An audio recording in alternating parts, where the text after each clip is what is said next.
Good evening. As we head into the warm season, grass fires may happen more frequently. Fire crews were called to the scene of a grass fire at a nearby field this afternoon.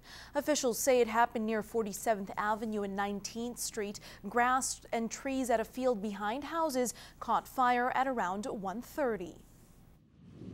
Just grass fire in the trees here. I'm assuming the kids have got nothing better to do on the weekend but be out playing in the bush, and so that's probably the start of it. Although the fire produced a lot of smoke, no one was injured and the fire did not spread beyond the wooded area. It was quickly extinguished. An Onion Lake man is facing charges of aggravated assault after a woman was taken to hospital after being stabbed earlier this week. Lloydminster RCMP say it happened on May 21st at Park Manor Apartments involving 2 women and a man. The victim was stabbed in the back and was admitted in hospital to monitor her condition.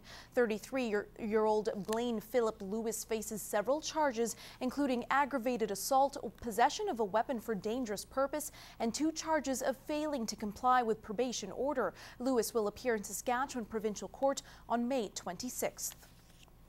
There are more than 150 cases of missing and murdered Aboriginal women in Saskatchewan between 1980 and 2012. That's according to an RCMP report released last week. One of those women include Violet Heathen, an Onion Lake woman who went missing in 2009. Today, dozens gathered outside City Hall for the 4th annual memorial and final walk to commemorate her and to raise awareness for missing and murdered Aboriginal women. It was an emotional and empowering morning for the family and friends of Violet Heathen as they stood side by side to remember her.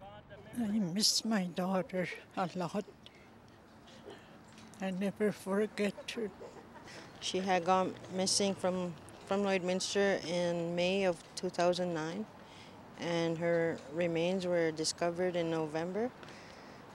And in December, it was confirmed to be her. She was in her late 40s when it happened, and Ruby says her death is still under investigation. Her family left with unanswered questions.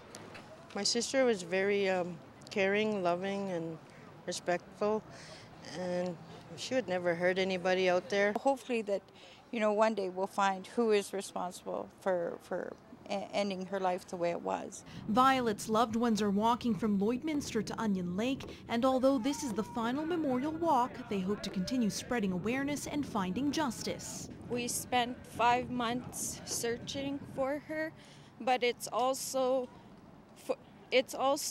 represents all of the Aboriginal women across Canada that have gone missing and murdered. If anyone out there knows what happened to our sister, if they can just come forward and let her rest in peace, and for us too, because we're still grieving and not knowing. Meanwhile, fundraising runs are popping up all across the country as the weather continues to warm up, and it's no different here in the area. Today, the first ever color run was held in Lloydminster, raising money for Bea Fisher, an organization that provides services for those developmentally disabled. And as Anika Nottveit reports, it was a hit as smiles painted the faces on more than 300 people who came out. Clouds of color. These could be seen at various places around the park, and no one shied away from the splashes. It just throws it at you, and then you just get covered with it. Rachelle Witzeney is able to live on her own with the help from the Bea Fisher programs. She could barely contain her excitement on being part of the run. Awesome! Oh, yes, awesome. I did this for my mom and grandpa and everybody in my family, yes. She says she enjoys working and living on her own. I live all by myself, 3rd floor, but I actually kill my workers because I'm on the 3rd floor, and they got a tree, and they got a deck. She meets us every morning when we come in, because our office was in the building. She meets us every morning. She always got something nice to say. And these color runs are popular across the province, but it has a special meaning for the Bea Fisher organization. It's just to have everybody find their place in the world, and so the colors that we have, we gave that just a real literal meaning today. The programs offered help clients get involved in the community and find employment, as well as other things. Funding of wheelchair vans and funding of the Meals for Wheels kitchens and such similar projects. All the different colors are so fun. Everybody wants to see how many they can get and run through all the check stops, get your hands up. What was it like? Clouds. From the young to the old, it was clear everyone had a good time, and organizers say they plan to do it again next year.